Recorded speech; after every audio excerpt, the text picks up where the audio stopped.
Hello and welcome to a new Google Sheets video on Practical Sheets. Today I'm going to show you 5 ways, maybe even more, to get to the last row in Google Sheets.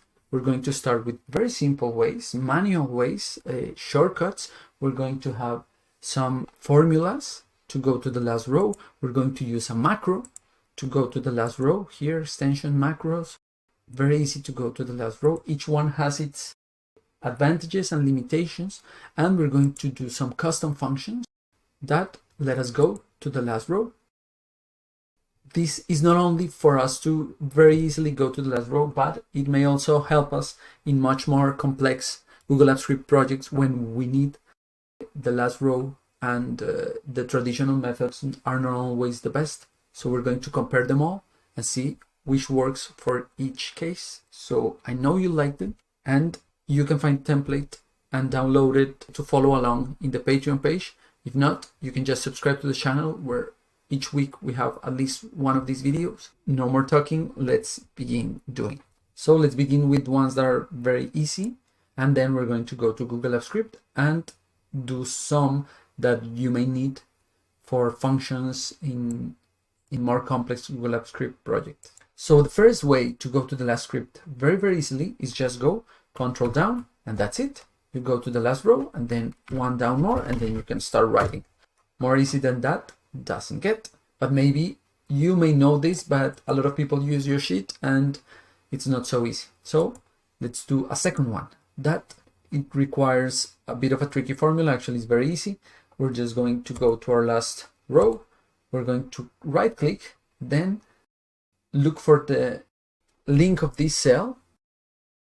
In more selections, link to this cell. Okay, so we're going to paste it here for now. This is the link of this cell. The important thing to know of this cell is this range A21. So if right now I click here, it will go to the last row.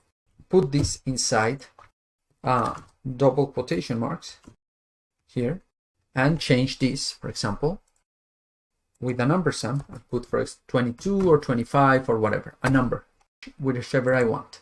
So if I go here right now, 22.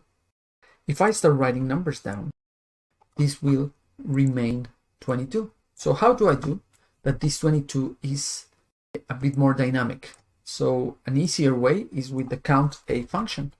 I could do count A. I'm going to count all the data that I have in my column A, and I'm going to add 1. You can decide if you want to go to the last row or to one after the last row, because maybe I want to write something after the last row. This is for you to decide. So right now I go to 24, but if I start adding more and more and more numbers, and I do it again, now I go always to the last row. Okay, I can delete this now. And I could go one step further. I'm going to copy this, and I'm going to do a hyperlink function. The hyperlink function receives 2 arguments. The first one is the URL and then the label I want. So it will look really nice because I'm going to paste here all my formula with the first part of the link and then the count A. And then I'm going to do comma and say go to last row. So you can see, let's close this, and you can see this is much more efficient, much neat. Okay, so the second way to go into the last row. Let's do a third one. For this, we're going to use macros. So let's go to extensions, macros. We're going to record a macro. We're going to leave absolute references. We're going to do control down, no more. Let's save, and that's it. Let's go to last row. And if you want, you could put a number here, Control-Shift+1. Let's save. Let's see if this works. So I'm going to do extensions, macros, and I'm going to run my go to last row. The first time I'm going to need the authorization. So it's going to ask a permit, connect to my account, allow, and let's hit it again. Extensions, macros, go to last row. So it go to this. What I want to test is that if I create more numbers, and again, I do macros, go to last row, it will always go to the last row. And if I do Control, Alt, Shift, and 1, that is what I decided for my macro shortcut, then it will always go to the last row. Okay, it's very important when you do the recording that you do Control down always, because this will tell the macro that you're going to the last part of your data region, not to the row 31, but to the last part of the data region, that in this case is 31, but in other cases can be 144. Okay, so we've seen very quickly 3 ways of going to the last row. Now let's get a bit more advanced. Let's go to a script. So here you can see what we did in the macro. Go to last row and get next data cell. This is what it used to go to the last row. So this may prove of a problem if you have, for example, if you have a hole and then you do Control Shift 1, then it will go to the row before the blank space. So just be careful with that in this particular method of the macro. Okay, I'm going to remove this because this only causes trouble when I have other functions. So I'm going to create now, my first function is go to last row number 1. So I'm going to do spreadsheet SS. That will be spreadsheet app, very similar to what I have here upstairs, but I prefer using get active spreadsheet. I think it's much more accurate. And then we're going to do WS, that is SS dot get sheet by name. And here I think it's called sheet 1, but we can rename it to data. And now this is what the magic happens. I'm going to do WS dot get range. So I'm going to go to the last row. How do I go to the last row? I'm going to use this method, get last row, and in the first column. So go to the last row, to the first column, and let's activate it. Let's save. And we can quickly do a menu with an open spreadsheet.getUI. For the interface, we're going to create a menu. It will be called last row. And then we are going to add an item, and this item will be last row 1. And the function will be go to last row 1. I have to put it in Control Shift left to put it inside quotation marks without the parentheses. And finally, we're going to add this to the UI. Let's save and let's run our unopen. Again, I need some permissions. Let's go here. A bit of zoom out. I have my last row and I can go last row 1. And it goes to the last row. Okay? Apparently it works well and I could finish the video here. What I'm going to do is to create a column that is called activated or whatever. Going to select all the column, Control Shift down, and I'm going to insert a checkbox, nothing more. And I'm going to run again my last row.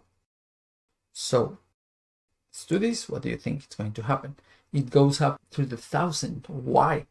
Why doesn't go to 31? Because when I created the checkbox, you see that it brings this false text. So for sheets, the last row where there is values actually is the row 1000. So one way to change this is we're going to start in E2, Control Shift down.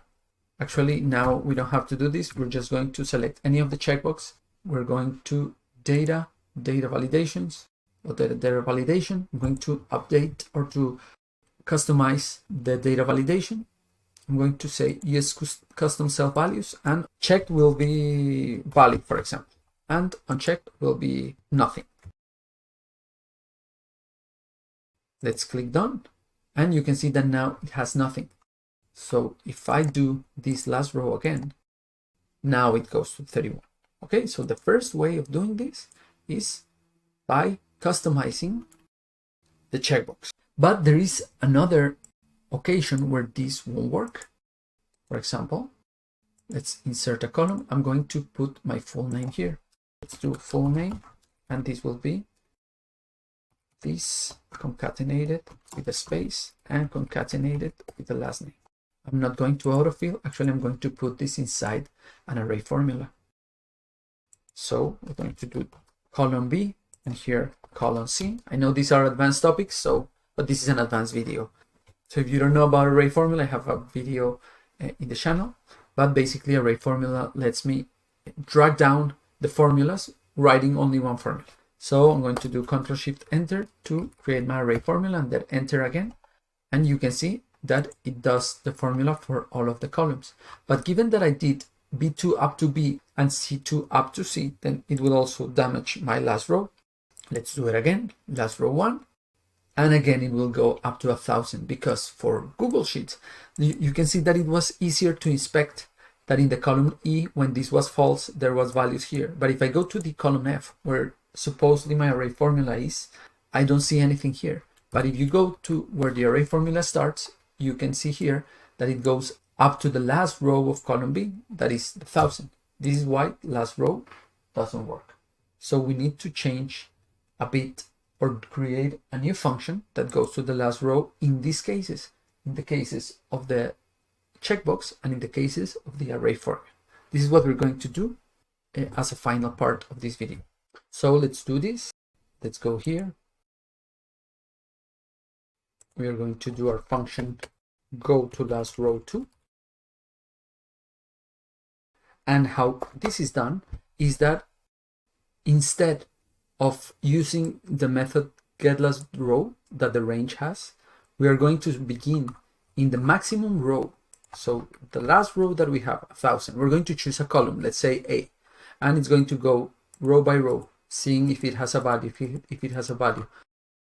And it will stop when it has a value and it will return the value where it found something. In this case, it will be number 12. So it may not be the most effective or efficient way, especially if we do it with the get range every time, but I want you to see it in action, to see how long it lasts. So again, we're going to do SS get active spreadsheet and get sheet by name data. These two, I'm going to leave them the same. Control C, Control V. Okay. We're going to create a variable called max rows. That will be ws.getMaxRows. Okay. If we log this variable, save and run our go to last row 2, I see that it's 1,000. Okay, so what I'm going to do is a for loop. We're going to start in max row, so we're going to define a variable row that will begin as max rows, and then it will go up, and the condition is that row is higher than 0. And it will do row minus minus. This means that it will start in 1,000, then 999, 998, and so on and so forth. And we're going to check the value, in this case, of the column A. So we're going to ws.getRange, row, column 1, and then get value. And if this get value is not blank, so if get value is different than blank, then we're going to have another variable called last row, and for now it won't have a number. And if this happens, then last row will be the current row, and we're going to break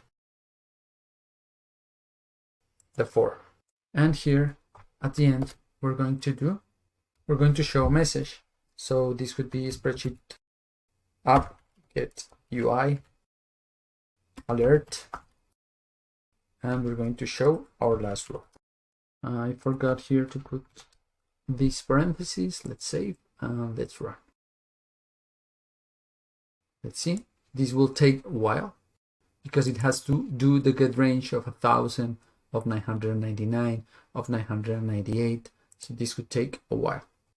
So here it is, 31. Perfect. And I could do with the row, I could do here the same I did here, ws get last row activate.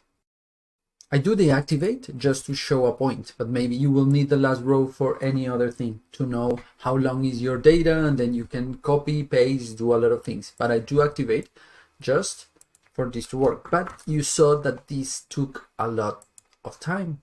If I go here to my executions, I can see that it took 78 seconds. So almost a minute and a half to do this. So it's not very efficient coding. So I'm going to try to do this a bit more efficient with some arrays. So we're going to do go to last row 3. I'm not a fan of putting numbers in the function, but let's leave it as it is for now. So again, these three things will work. Now I'm going to get a range. Instead of doing this with get range, I'm going to do this with an array. So let's create the array. How? We're going to do ws.getRange, and we're going to start in column 1, in row 1, column 1, and let's go up to max rows. That's it. And then we're going to call the method getValues. That's it. We're going to store this in an array called values. And now the thing that will change is this. Now I don't need to go every time to get range, but what I'm going to do is to go to values in the row and in the column 0, because I'm evaluating this column, but you could choose to evaluate in column 1, column 2, column 3, whatever column you want. The same here. You could choose, we did column 1, but you could do the column you want. Now I'm going to log to see that everything is working fine. Take this and log it. This will make my code a bit more slow, but for now, not a problem. The thing is that row will never, max rows if is 1,000. And if you put it in an array, it's -1. So the last position won't be 1,000, but 999. So I need to do -1 because this is why I get the error. Let's save and let's run again. So I have a problem. Actually, this is going up to 12. It's showing me the value, but actually I need to see the row. Actually, I just need to see the row for now. Let's save and let's run. And it goes up to 30. Okay. And it's 31, so I need to add 1. But you see how much faster is it? The other one was 1.5 meters. This was 1.5 seconds. So here I need to alert the last row. Let's save and let's run it one last time. So here it's alerting 30. Actually, it's 31. So I'm going to, this will be row +1. Let's save. And we're going to activate the last row. Now let's say it's not 31, but it's 35. So it should activate this one. And I could comment this alert. Let's save. And we're going to put it in our menu. Remember, I'm going to add another item. Let's reorder this a bit more nicer, a bit nicer. And here I'm going to put last row 2. And this will be actually go last row 3. Let's save. And one last time, I'm going to refresh this. Last row. Let's go to last row 2. And here I need to change. This is not get last row, but last row. The same here. Let's save it again. And let's do last row 2. And it goes to the last row very quickly. And it doesn't matter that I have the array formulas. It doesn't matter that I have the checkbox. So I just need in my row, in my function, to tell it which is the column that I want here. Okay, this is the important thing. Please don't use this get last row 2. It's very, very inefficient, but I just wanted to show you the process of getting to this go to last row 3. That is the one that works. Just one caveat is that if this is empty, if there is not even a header or just a header and nothing else, this get last row may malfunction. So maybe you need to put an additional conditional. If some of you have this problem, please just let me know in the Patreon page and we will solve it there and put the correct function. And of course, in the YouTube comments, we'll also address it. Thank you so much. I hope you liked it, and you can get the template in the Patreon page. If not, you can just subscribe or comment or drop a line in the comments below. Thank you so much, and especially thanks to all of the Patreons. Thank you, thank you, thank you. See you next time.